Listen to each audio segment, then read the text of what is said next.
broadcast network, AfterBuzz TV. Over 20 million weekly downloads in over 150 countries, and your #1 source for after-show entertainment.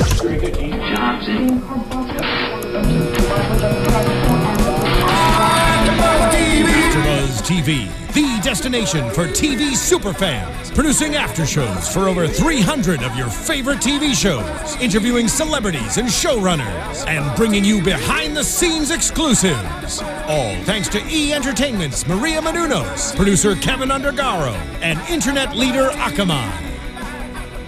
Now, let the buzz begin!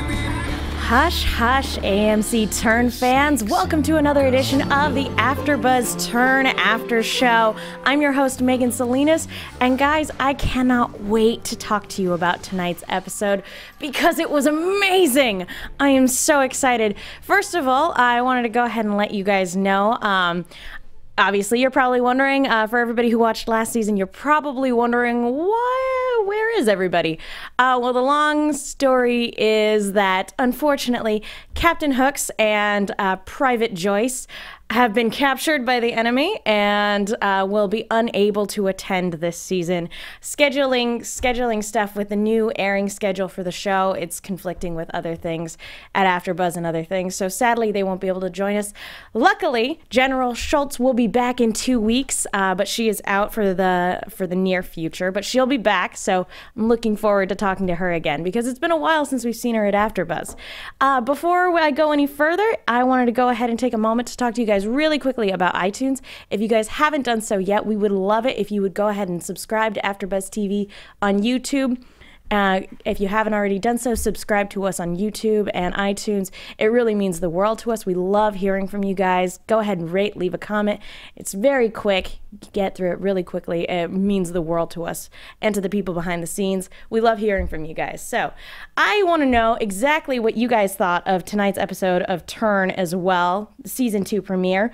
I'm going to be keeping an eye on the hashtag ABTVTurn. So if you guys have any thoughts about tonight's episode, be sure to use the hashtag. And even if you're not watching live right now, feel free to go ahead and tweet throughout the week. We constantly check our Twitters. We love hearing from you guys. I'm so excited because tonight's episode was awesome. And in the booth, I have joining me tonight, engineer Marissa. Hi, Marissa. Hello, Megan. How are you doing tonight? Great. And I'm excited for Turn to Return. So, yeah, you're a Jamie Bell fan, right? Yes, big Jamie Bell fan. We were speaking before we went live that he'll always be Billy Elliot to me, but it's nice to see him in a completely different role. So it shows that he's really growing as an actor. And my goodness, you were absolutely right. You hit the nail on the head. He was so good in tonight's episode.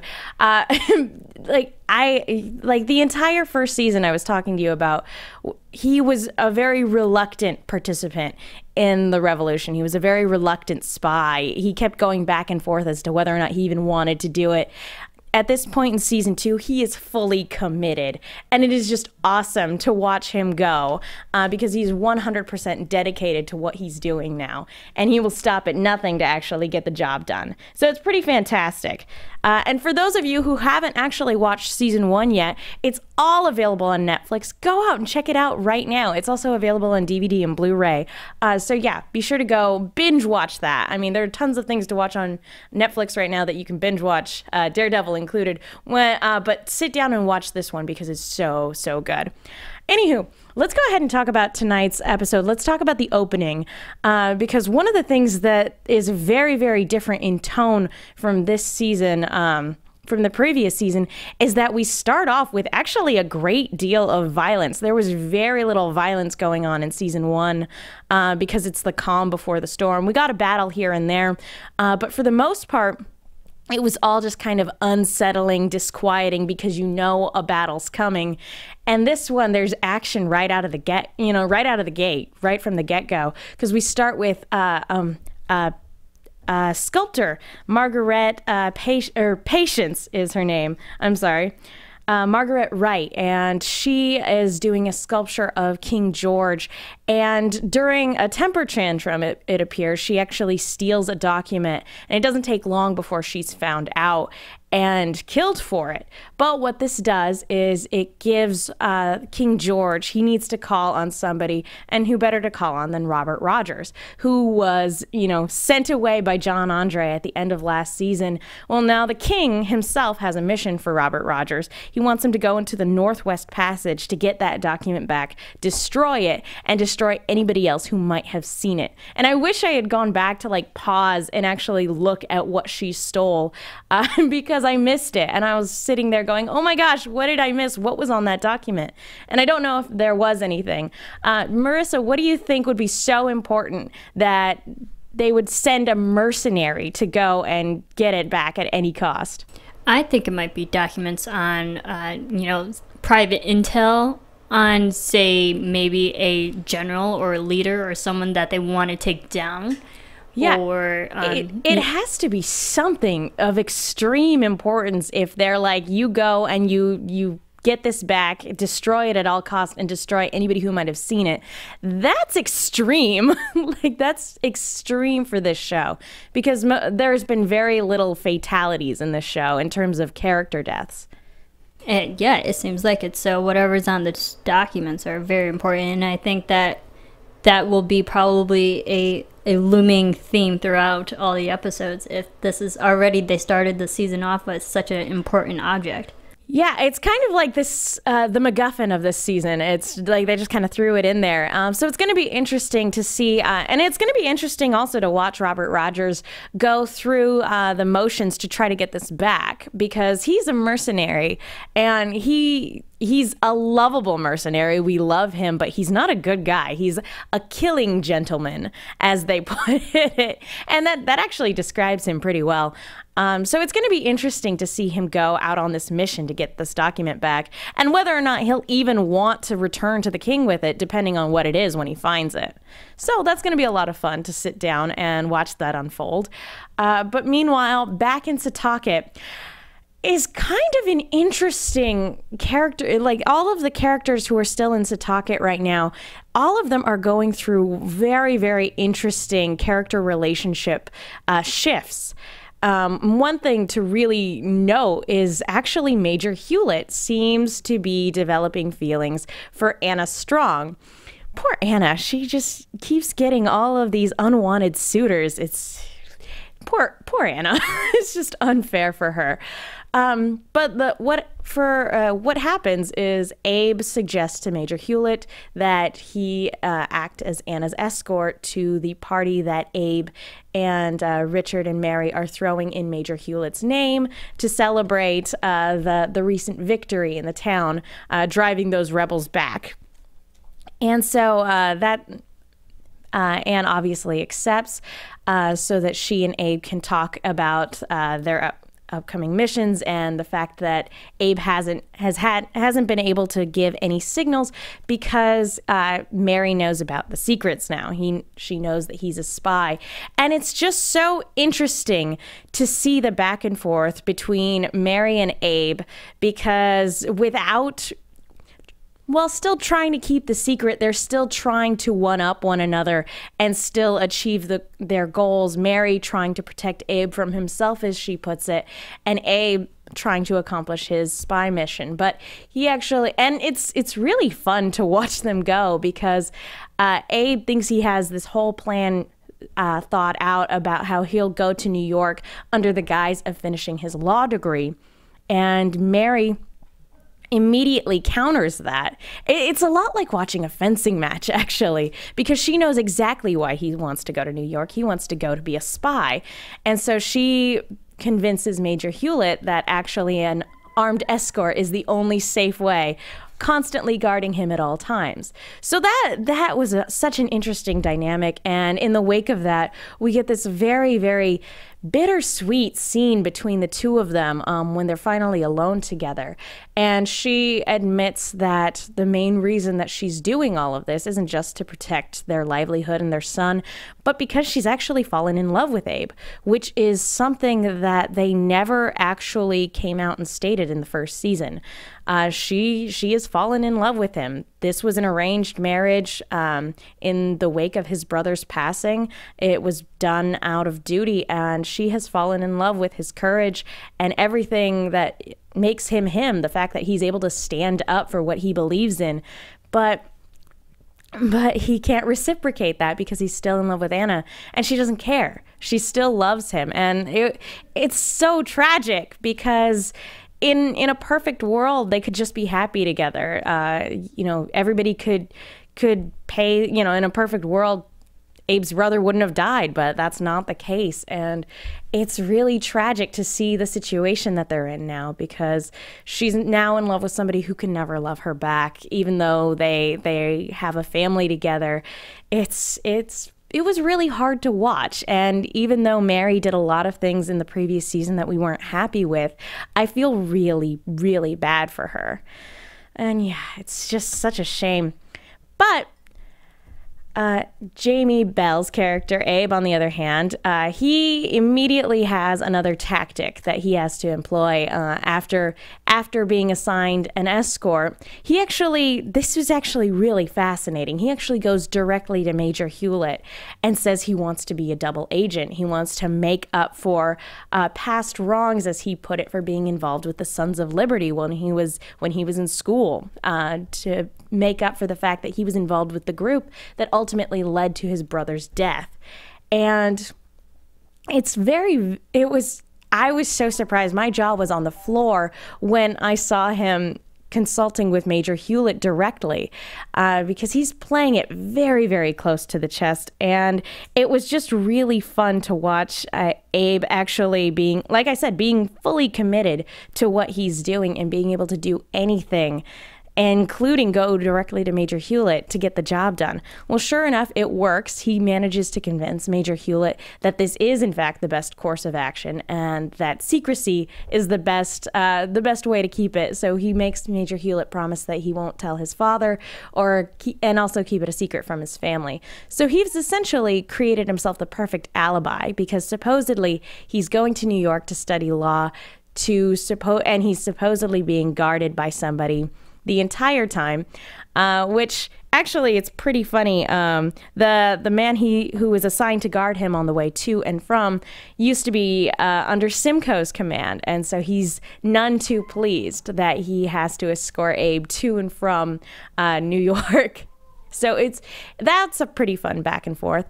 But when Abe actually gets to New York, it's really fascinating to watch, because he finds an inn to stay at and asks for a lot of eggs so that he can relay his message in the way that we saw last season, through the secret, through invisible ink, as we saw last season, the method that Nathaniel had come up with.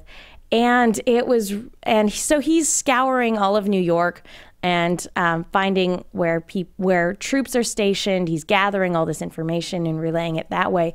But immediately you can totally tell that the environment in New York, that it's a very uncomfortable environment. The people there are really on edge, and that's one of the things that he takes notice of. And one of the people that he comes across is the innkeep, Robert Townsend. And what ultimately ends up happening is, at the end of Abe's first stay in New York, as he's getting ready to leave, he realizes some of his messages were stolen by the innkeep. So he rushes back to the inn, and to his surprise, the Robert Townsend hasn't actually turned him in. He's destroyed the evidence and makes it very clear that he doesn't want to see Abe again. But there were tons of soldiers in the inn, and he didn't turn him in. And that's something very important to note, because actually in history, I hope this isn't possible spoilers, but it's history, so we're going to talk about it anyway. Robert Townsend was actually a part of the Culper Ring.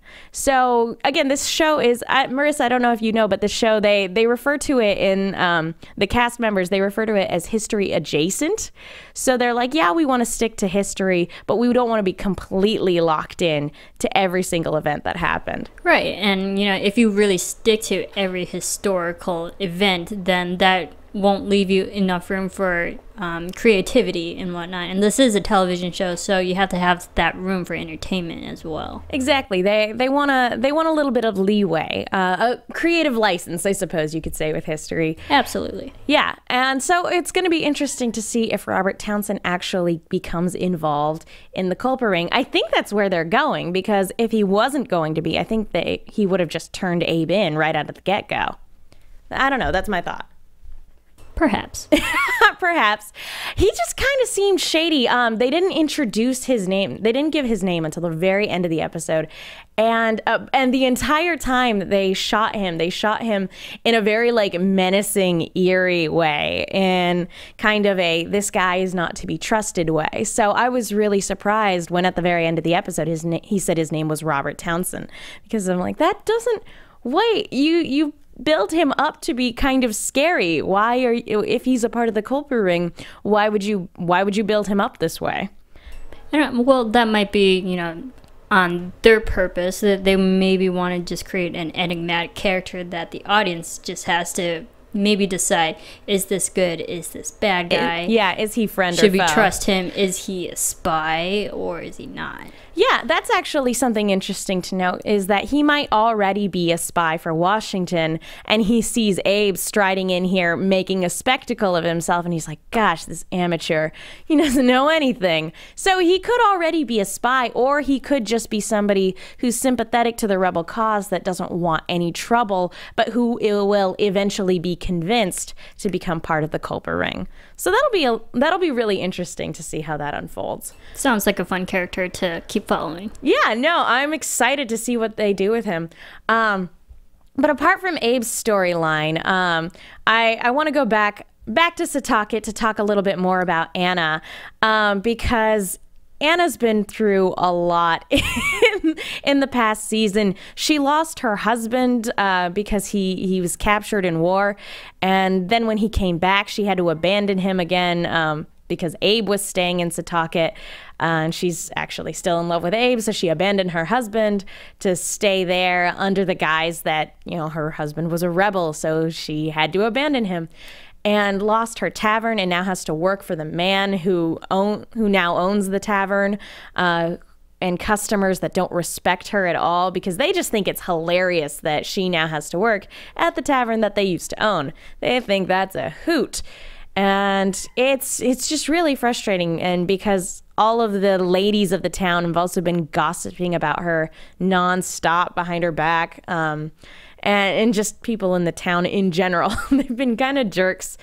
So it's very interesting to see Huet actually genuinely falling for her for what he believes is an act of bravery, because in his eyes, she valued king and country over her husband, who was a traitor, and she was willing to abandon him because of that. And so that bravery, as he sees it, is what is making him kind of fall in love with her, at least if that's what it is. He says it's platonic, and then goes on to explain the definition of platonic in the most awkward way possible.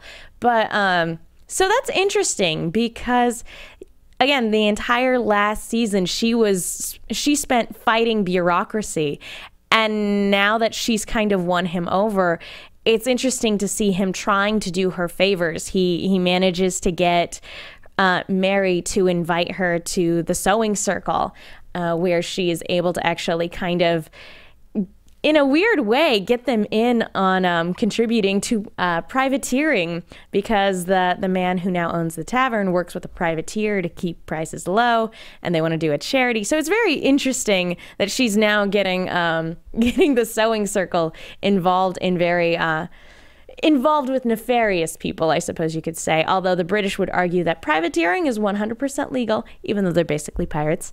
So that's really interesting too. And I feel really bad for Huet. Marissa, I don't know if you know, but Huet is one of my favorite characters in the series. He's played by Bern Gorman, and from Pacific Rim and from Torchwood. And he does a really good job, and he's very much a letter of the law kind of person. And I just feel really bad for him in this scenario, because he keeps trying to do what's right. He keeps trying to win over the hearts and minds of the people of Setauket. And he's just but he's really socially awkward. He wants to win over the people of Setauket, but he's really not in touch with them because, you know, he is an officer of such high distinction. And for a while, he kind of thought of himself as kind of like the king of the castle. And I don't think he feels that way anymore. I think even though he's very okay with being celebrated, it's, yeah, I think that him falling for Anna is maybe making him realize how kind of isolated he's made himself. Yeah, and I think, I mean, if it seems like a man who's so set in his ways, and he might be a more introverted kind of person, but you have to remember this is during war, so maybe you have to get out of your comfort element and your comfort zone in order to really grow as a person and just grow in the society. Yeah, that's true, because he's been the king of the castle during peacetime. And yeah, we had that one battle, but for the most part, he hasn't had to really contend with the rebels hand to hand, or at least on any of the front lines like a lot of his other peers. So yeah, it's going to be very interesting to see if he actually does have romantic feelings for Anna, and if that develops, or if he's just really socially awkward. It could be that he really does mean it, that it's platonic, that he just genuinely admires her for what he deems as bravery. Well, right now it seems like it's something he's not used to. Yeah. And so it might just be this whole new sensation. He doesn't know what to do with himself because he's never been in that situation. So that should be fun. I like that. Has Hewlett ever been in love? Ah, I like that. That could very well be it. Maybe he's just never been in love before. Yeah, so maybe his natural tendency to be introverted and shy in that way is just being multiplied just because or more enhanced, because he now is faced with a situation he's never dealt with. Yeah, he was a guy who in season 1, he was perfectly content just hanging out in the stables with his horses and, you know, obviously taking care of his duties. But usually, yeah, he just kind of had a close-knit group of people that he liked talking to. And, you know, he didn't really go out and about in town all that much. So yeah, that could be it 100%, that he's just never been experienced with this type of thing before. So yeah, that'll be interesting. Although if he is falling in love with Anna, again, I feel really bad for him, because that's the one person he's never going to win over. Not only because she's in love with Abe, but because she is 100% dedicated to the rebel cause. So that's all sorts of heartbreaking. Poor Major Hewlett. It's doomed. Poor guy. I feel really bad for him for so many irreconcilable differences. Yeah, I think that's kind of a deal breaker for a relationship. But I want to go ahead and flip it over to actually the rebel camp, because right now we have poor Ben Talmadge. He's trying his best to kind of keep the rebel troops in line, because right now they hit a really big snag when they lost the battle for Philadelphia. Philadelphia is now under the British control, and that is seen as a glaring failure on Washington's part. So a lot of the troops think that Washington's not fit to lead, and Ben has a huge problem with that, because he believes in Washington and he doesn't want there to be dissent within the troops. And even worse, Caleb is still reeling over the death of his uncle. And at the beginning of this episode, he pretty much makes it clear that he wants to up and quit, because doing all of this, he's used to putting himself in danger, but what he did by joining the rebels essentially put his family in danger, and he never really considered the consequences of that until his uncle died. And so now he's like, you know what, I'm just gonna look out for me, because at least that way I'm only risking myself. But ultimately, he can't bring himself to do that. Ultimately, when he sees his friend Ben in trouble because he picked a fight, he can't stand by idly and just let that go. So he's still dedicated to the rebel cause. But meanwhile, there is a lot of other things going on in the rebel camp, because General Charles Lee, I get the ranks mixed up. But General Charles Lee, who was released by John Andre to be a spy for the British, he is in the camp, and everyone is still unaware that he is a traitor. And so it's very interesting to watch this guy who is clear, in the audience's eyes, clearly a traitor, talking to General Washington and everybody else about, and you just don't want to, every time he says something, you want everybody to contradict him and do the opposite, because you know he's just trying to steer them towards failure. And that's terrible. But what we get in this scene was the introduction of Benedict Arnold, and holy cow, that was one hell of a character introduction. He, like, if they hadn't been in a tent, he would have kicked the door open, because that's essentially what he did.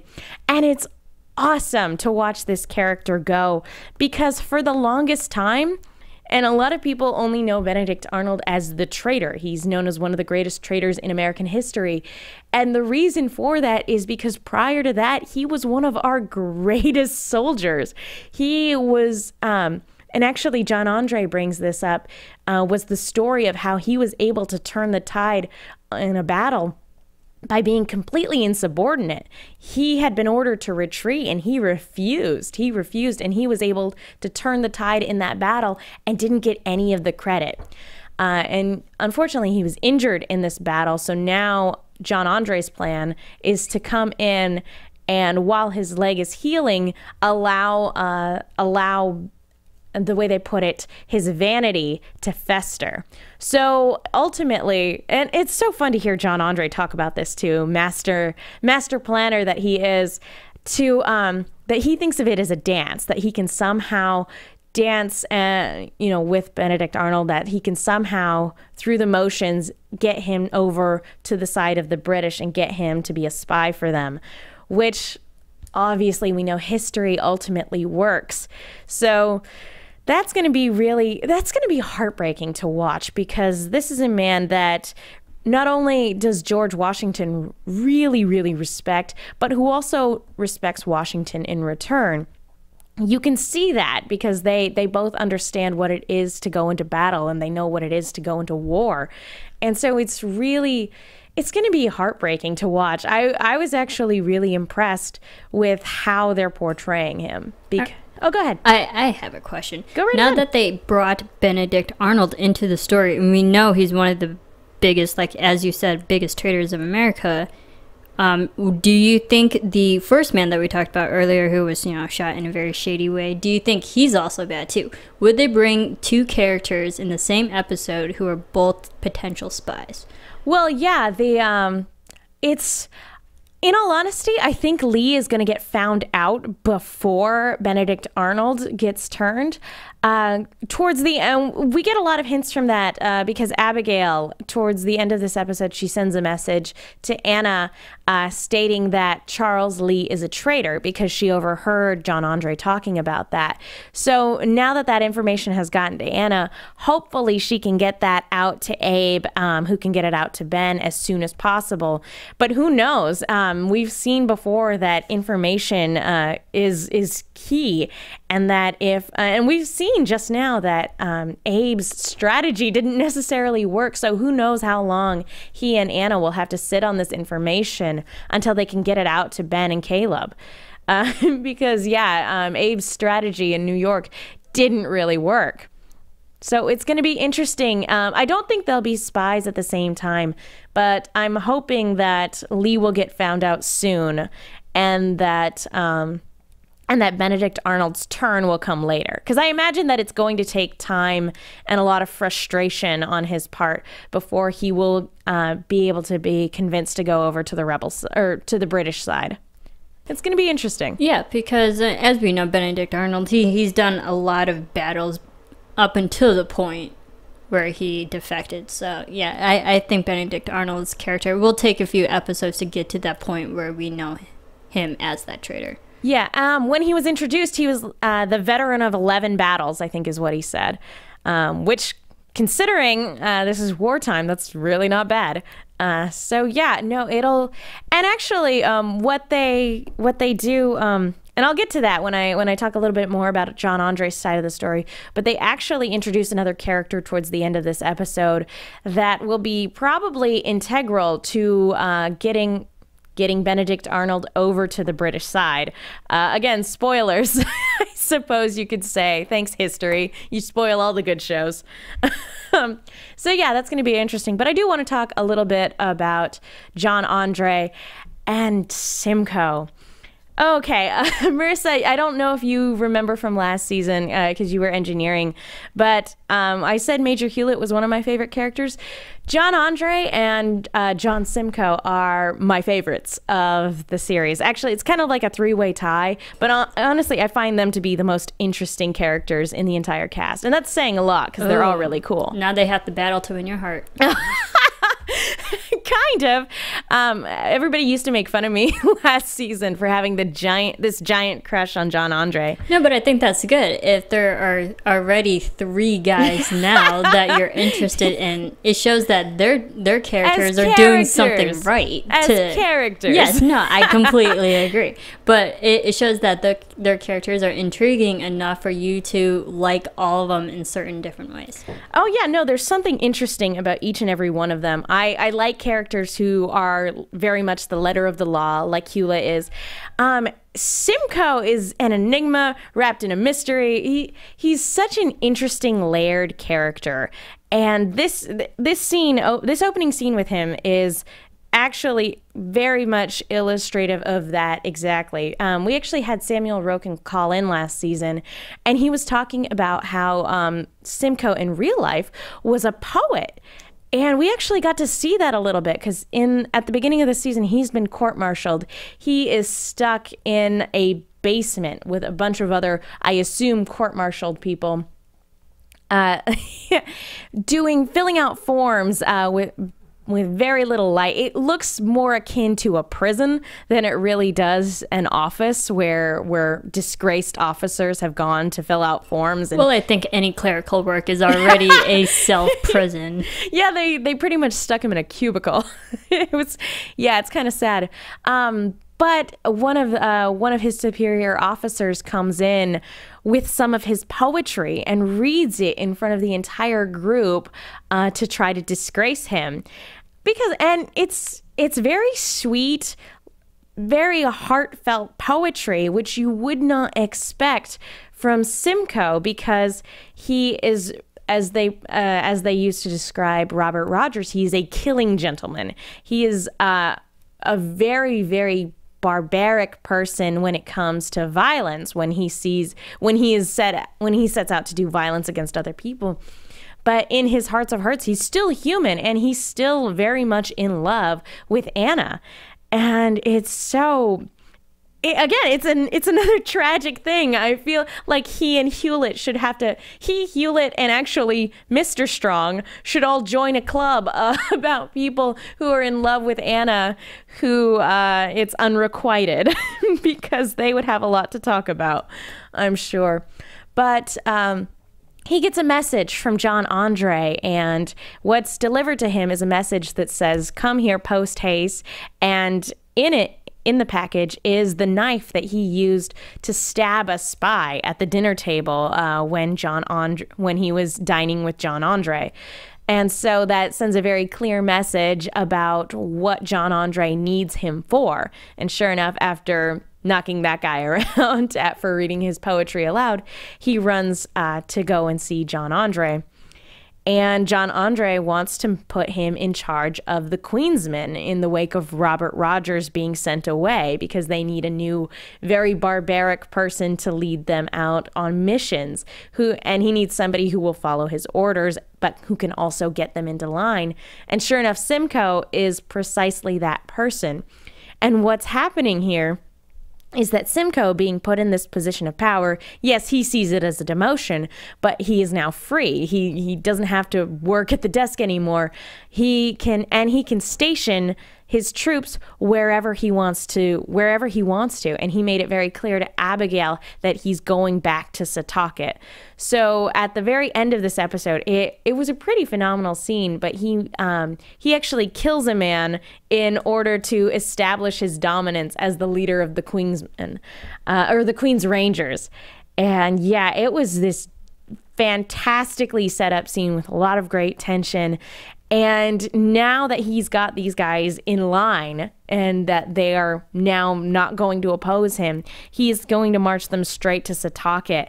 And that is huge, huge trouble for poor Abe, because it's one thing to have a British officer dislike you, who has to follow orders and, for the most part, obey the letter of the law.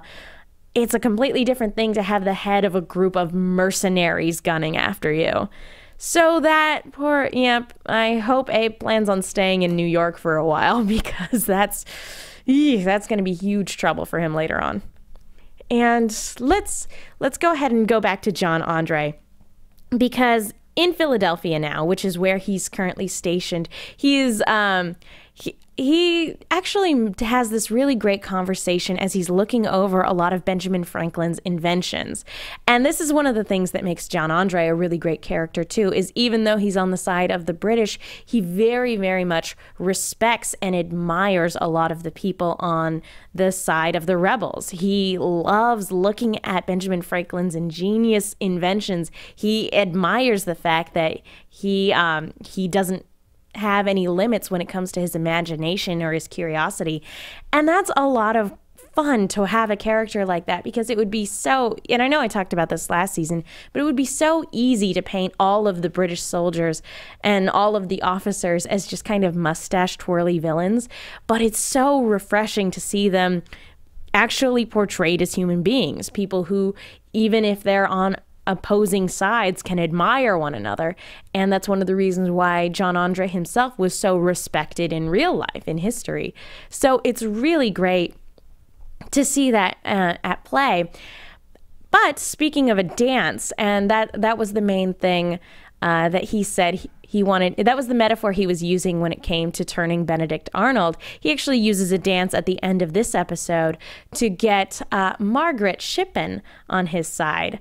And he plays a game. They're both playing a game because they're at a dinner party, and she is clearly the most beautiful woman there, and all of the men who are coming up to her and asking for a dance are being declined.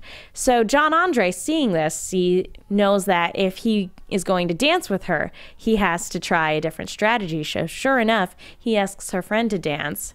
And by the way, is there nothing this man can't do? Because he played the violin, and oh my gosh, he played it wonderfully. Well, that's sexy, especially in those days, yes. Yeah, no, he can play the violin, and he can play it really well. And it's so funny to watch him with other people, because he plays other people just as well as he does that violin. It's pretty fantastic.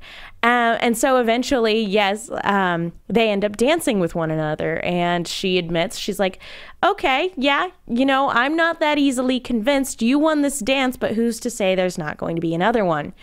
And he begins to question her about the rebels who previously stayed in her house in Philadelphia. And it turns out Benedict Arnold was one of those rebels that was staying with her. And now this is interesting because, again, if you know history, Margaret eventually became Benedict Arnold's wife. They had 5 kids together. So and she is very much, according to history, she is very much a part of John Andre's conspiracy and played a big role in all of Benedict Arnold's treachery. So it looks like, actually, John Andre is playing this very, very well, because I think what he's going to end up doing, I think the way that this is going is that he's going to try to set up, he's going to try to get Margaret on his side, and then through her try to get Benedict Arnold to turn. And I think that's how it's going to go down. But I don't know, that's just me. That's just a theory. What do you think, Marissa? Do you think that could be possible? I think that relationship is doomed as well. Yeah, I mean, they end up getting married. Good for them. Yeah, but I foresee a divorce in the future. Yeah. Well, it's going to be interesting because, again, we talked about how the show is history adjacent. It's going to be very interesting to see if if they go, you know, the history route where she actually does marry Benedict Arnold, if they go that way, if she's even going to be in love with him, or if maybe because there's a great deal of romantic tension between her and John Andre at the end of this episode during this entire dance scene, because they like to play games with one another. And so it's going to be very interesting to see if, even if she goes and marries Benedict Arnold, if maybe John Andre isn't the one that has her heart. So yeah, it sounds like this particular storyline and relationship and love romance story might be for entertainment purposes. Yeah, probably. There again, I assume that she loved Benedict Arnold in real life, but it's going to be very interesting if the show tries to put this into a love triangle. So yeah, those are always fun to watch too. Yeah, they are. They're always a hoot. And this show is setting, it's kind of hilarious because this show is setting up not really love triangles so much as like love pentagons or oh gosh, love squares. Yeah, love hexagons, especially with Anne. Poor Anne. But anyway, or Anna. And so let's see. We talked about Abigail. We talked about John Andre and Simcoe, Robert Townsend and Margaret. We talked about Abe in New York. We talked about Ben. We talked about basically everything. So I'm going to go ahead, if it's all right with you, Marissa, to go ahead and just move into predictions for next time. And now, your AfterBuzz TV predictions. That is always my favorite. I love how you put on the strobe light show. It's great. It's what we do. I appreciate it. Thank you. So for the next episode, we have, like I said, the Queen's Rangers are now on the move. But what looks like what happens is that it looks like Huet comes clean to Richard about what Abe is doing, that he's essentially hired Abe to be a double agent. And of course, Richard, who wanted his son as far away from the rebels as possible, who is still recovering from a gunshot wound, he's not going to be enjoying that. We've got Robert Rogers getting ready to go on the Northwest Pass, trying to get that document to destroy it. We have Simcoe heading back to Setauket. And the main thing that looks like is going on in the next episode is trying to get the information about General Lee and trying to let everybody know that he's a traitor. And again, with all of this stuff going on, especially with Richard finding out about Abe being working for Huet as a double agent, it's going to be very interesting to see whether or not they're going to be able to relay that information at all. I think they will. Like I said, I don't think Charles Lee is going to be a spy for much longer. But in the meantime, it's going to be very interesting to see that tension. So, Marissa, thank you so much for letting me talk to you tonight. I really appreciate that. Of course. And the show is, is back for season 2. Everyone should be excited. Yeah. Sounds fascinating. Yeah, thank you for allowing me to ramble for the last 40 minutes. I really appreciate it. Of course. Thank you. And for all of you out there, thank you so much for tuning in. Once again, we are going to be keeping an eye all week long on the hashtag ABTVTurn. Or if you want to tweet at me directly, you can tweet me at The Menguin. That's TheMenguin. And once again, General Schultz will be joining me in a few weeks. So don't worry, it won't just be me rambling into the ether. So yes, thank you guys so much for tuning in. Again, if you haven't done so already, go to iTunes, rate, subscribe, go to YouTube, leave a comment. We love hearing from you guys. So thank you guys so much for tuning in, and we will see you guys next time. From executive producers Maria Menounos, Kevin Undergaro, Phil Svitek, and the entire AfterBuzz TV staff, we would like to thank you for listening to the AfterBuzz TV network. To watch or listen to other after shows and post comments or questions, be sure to visit AfterBuzzTV.com. I'm Sir Richard Wentworth, and this has been a presentation of AfterBuzz TV. Buzz you later. The views expressed herein are those of the hosts only and do not necessarily reflect the views of AfterBuzz TV or its owners or principals.